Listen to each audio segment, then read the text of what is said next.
Welcome to more Getaways with Noel. In today's video, I would like to show you some of the most beautiful countryside and picturesque villages in northern England, and no other place like the Yorkshire Dales.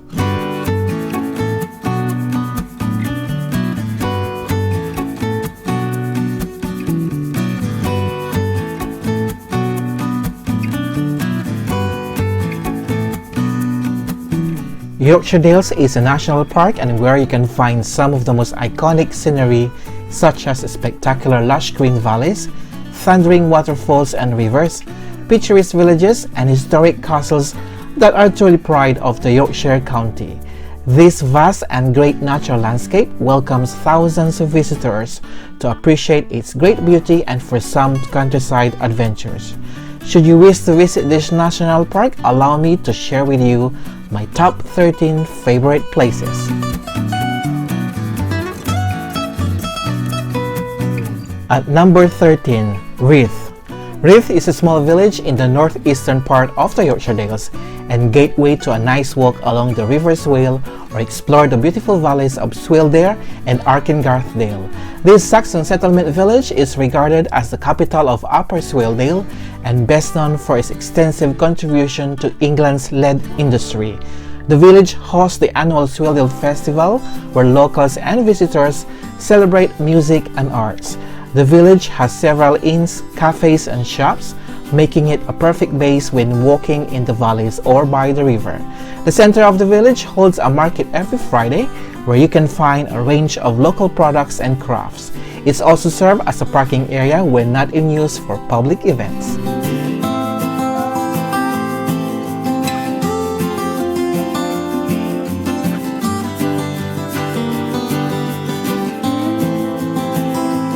At number 12 is the little market town of Hawes. Set at 850 feet in the heart of the Yorkshire Dales, it is among the highest settlements in England and is known for its Yorkshire Wensleydale cheese. Hawes is rich in market history with its first settlement recorded as early as 1307. Consequently, in 1699, King William III granted a charter to hold markets. Hawes became a separate ecclesiastical parish in 1739 and a civil parish in 1866. Buildings are mainly cottages made from local stone, and a water-powered mill was once operated to boost the textile industry, generate electricity, and sow wood. Hawes stands between the stunning mountains of Buttertubs and Fleet Moss, giving the small town breathtaking scenery and making it one of the honeypot tourist attractions of the national park. It lies along the River Ure and is gateway in exploring the large areas of moorland such as Dodfell, Stag's Fell, and other fells.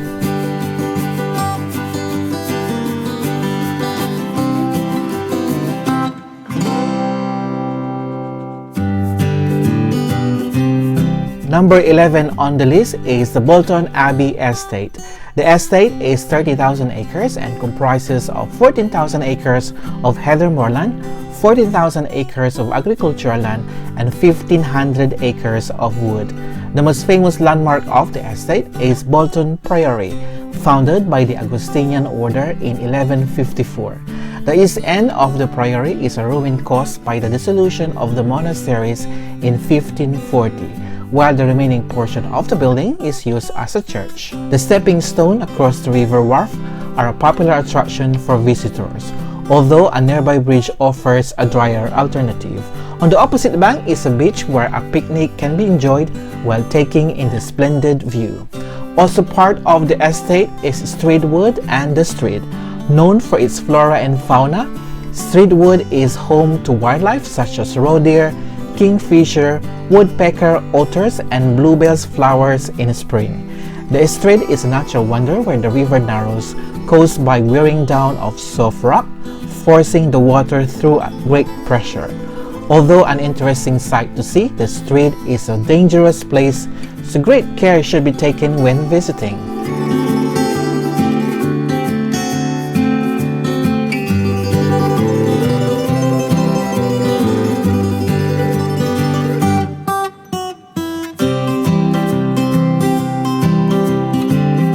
At number 10 is a walk over the Harker Side Moor.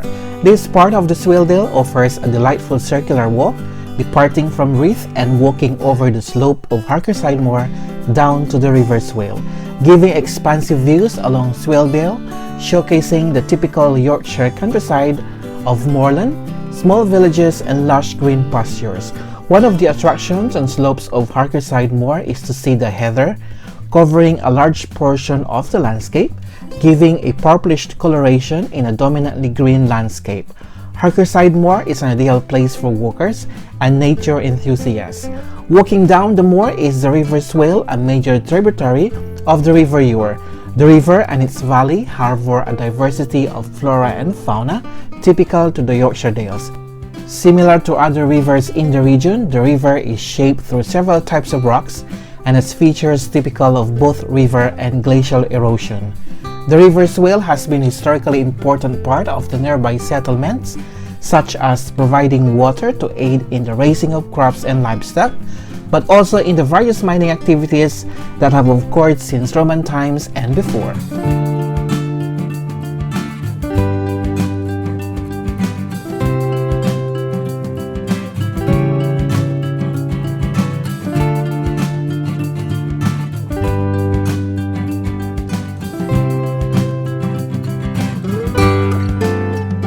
Number 9 is another walk, this time in the heart of Wharfedale. This walk is full of geological and human history, lovely riverside walks, a hidden hamlet, and waterfalls. The name of the valley comes from the main river, which flows through it, the Wharf.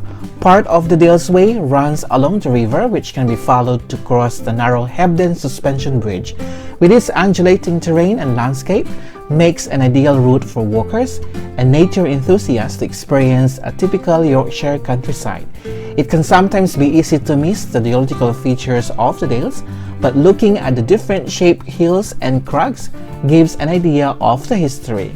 The rounded reef knolls are made from almost pure limestone from when 300 million years ago the area lay submerged beneath a shallow sea. The landscape has since been altered by humans who cleared the land to use for farming, hence the abundance of stone walls and cottages which were built using the stones from the land.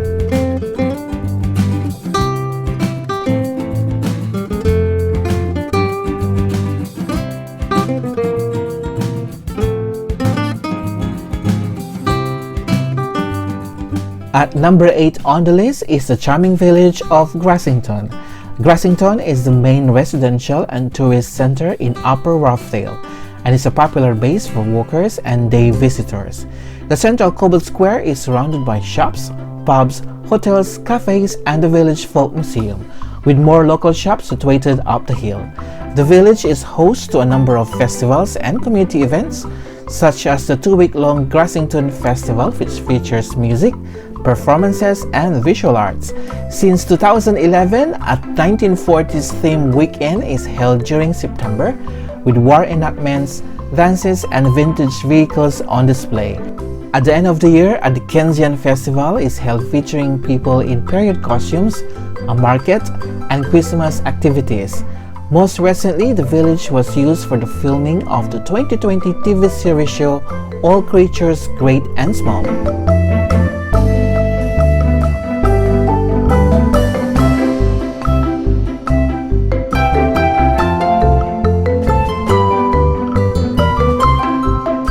Number 7 is a masterpiece of engineering in a national park, the Ribblehead Viaduct. This viaduct is an impressive structure in the national park.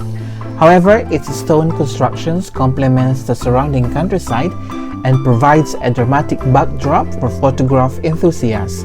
The site is popular with walkers who can take a short circular walk around the base or take a more strenuous walk up to the top of nearby Burnsall, one of the hills that forms the Yorkshire Three Peaks. On a sunny day, you can see lush green surroundings the viaduct and a slow change of landscape as you ascend. The viaduct is easy to find as it's situated on the B6255 Hawes to Ingleton Road, with parking provided in laybys.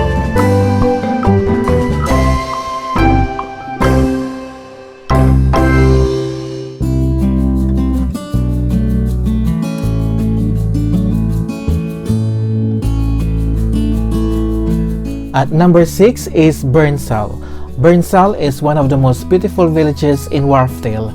Lying along the river wharf and surrounded by fells, this Anglo-Viking settlement is a perfect place for a day out with families and friends.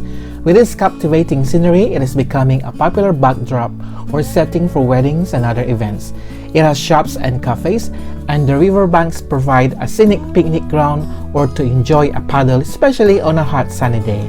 Burnsall is one of the villages that you will pass through for the Dalesway long-distance walk connecting Ilkley and Bowness on Windermere, and the Way of the Roses, a cycling course which opened in 2010 and goes coast to coast from Morecambe in Lancashire to Bridlington in East Yorkshire. Buildings are mostly cottages made from local stones and decorated with plants and flowers, making it a more pleasant to walk through.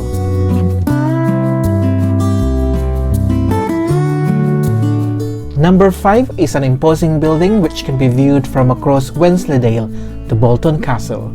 The castle dates from the 14th century and gives its name to the nearby village of Castle Bolton. The castle was built by Richard, 1st Baron Scrope of Bolton, and despite the many years of upheaval and history, it remains in the ownership of the descendants of the Scrope family. In 1568, the castle was used to hold Mary, Queen of Scots, prisoners for 6 months. Although this was hardly a jail for the Queen, as she was able to also house 30 of her knights and 6 ladies in waiting. She also had cooks, grooms, physician, embroiderer, and hairdresser. In addition, tapestries, rugs, and furniture were borrowed from nearby houses to make the castle more suitable for a queen. The castle hosts daily events such as bird of prey displays, archery demonstration, and wild boar feedings, as well as tours of the castle interior. Please check the website before visiting, as the castle can be closed due to hosting weddings. A car park is close to the castle with an all-day parking charge. This can be used to also take a walk down the valley to visit the next place on the list.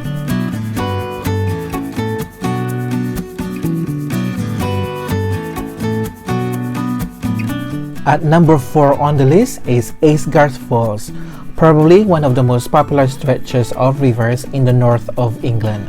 The falls are a series of 3 drops of limestone steps on the River Ure, called Upper Force, Middle Force, and Lower Force. The falls are a site of special scientific interest and have attracted visitors for more than 200 years, as well as being used as filming locations for the film Robin Hood, Prince of Thieves. There are walking trails through the woodland, and a nearby visitor center provides parking, information, a cafe, and toilets.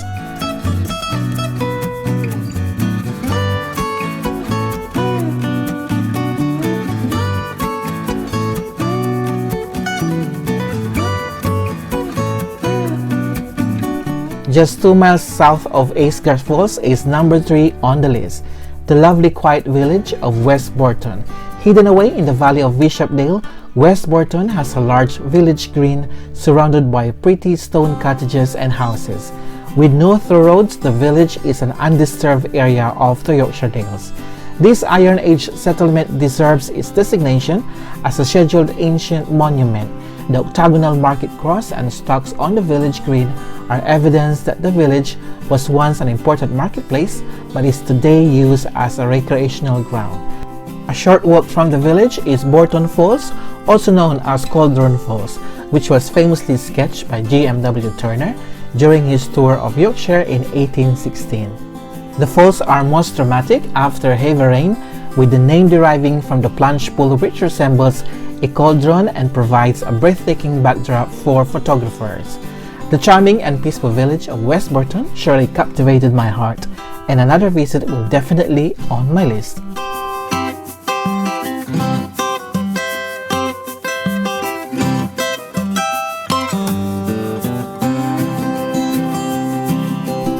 At number 2, Kettlewell. Kettlewell is one of my all-time favorite small villages along with West Burton in the Yorkshire Dales. It's quiet and very pleasant to walk through. This small village was mentioned in the Domesday Book, and in the 13th century, a market was established to sell corn and sheep. In the late 18th and early 19th century, textiles and lead mining revitalized the village, with most of the buildings dating back to the last 200 years. Kettlewell Beck runs through the center of the village, and several bridges crisscross the beck as it flows into the River Wharfe to the west. St. Mary's Church sits on the south of the village. The tower dates from 1820, while the rest of the building is from 1883, when a new church was built. Since 1994, an annual Scarecrow Festival has taken place in the village, where homemade scarecrows are placed around the village to create a trail for visitors to follow.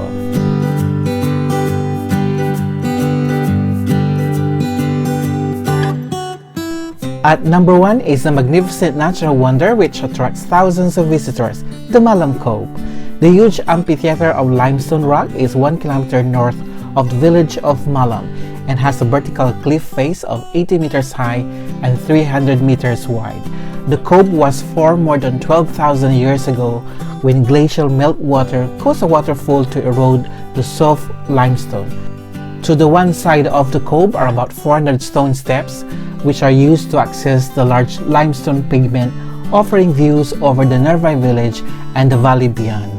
On a sunny day, it is a perfect spot to sit down and appreciate the views while eating a picnic or your favorite snack.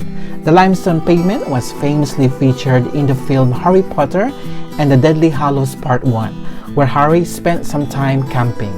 A day can be spent exploring the area of Malham Cove and the village, but you can also explore nearby Malham Tarn, Gordale's Scar, and Janet's Falls.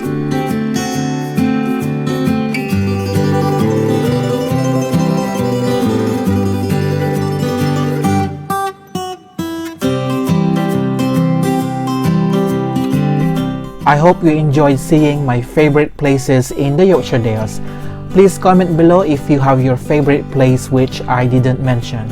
If you want to know more information about these places, please check my Yorkshire Dales playlist on my channel page.